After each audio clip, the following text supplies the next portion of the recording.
حکوومەتی عراق لە چوارچێوەی دەستوردا لەسەر مۆڵەتی شۆفێری زمانی کوردی لە پاڵ زمانی عەرەبی بەکارهێناوە.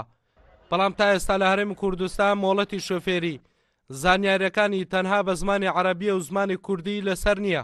خۆی پرۆژەیەکە بوو پرۆژەی مەشروع وەتەنی عراقی لا یەزال ئەو پرۆژەیە لە ژێر چاودێریدایە و تەمەنا دەکەین کە جێبەجێ بکرێت، بەڵام تاکو ئێستا لەبەر ئەو هۆکارانەی کە لە کوردستان ڕوویدا لە مابەینی کوردستان و عێراق وای کرد کە ئەو پرۆژەیە بوەستێت، بەڵام ئێستا خەریکین پرۆژەکە زندی دەکەینەوە. پرۆژەی مەشروع وەتەنی عراقی هەر کاتێک ئەو پرۆژەیە جێبەجێ کرا طبعا لێژنەی تەنسیق دەبێت لە مابەینی کوردستان و عێراق، لەو کاتە هەموو شتەکان یەک دەخرێت.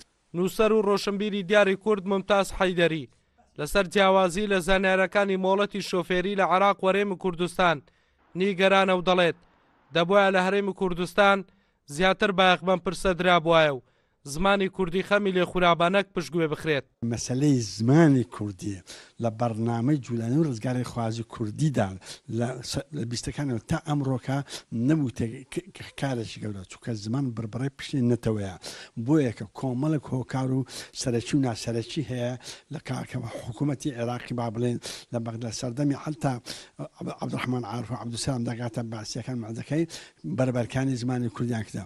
بەرامبەرەکەوی دە جوولانەوەی نیشتیمانیمە جوولانەوەی کوردایەتیمە ناتوێت پارتەنگەشی بەرامبەر ئەو تعریبە بوەستێنە.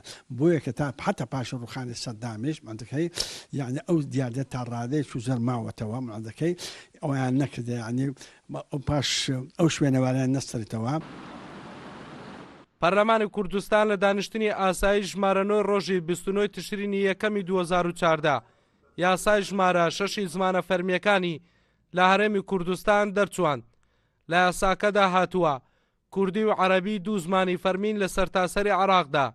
لە کوردستانی عێراقدا زمانی کوردی زمانی سەرەکیە، بەڵام ئەوەی جێگەی نیگەرانی خەمخۆرانی زمانی کوردی و خەڵکە جێبەجێ نەکردنی یاساکەیە. نمونەش با نەبوونی زمانی کوردی لەسەر مۆڵەتی شۆفێری لە هەرێمی کوردستان دەهێننەوە. ئەڵکورد ئەحمەد، کورسات نیوز، هەولێر.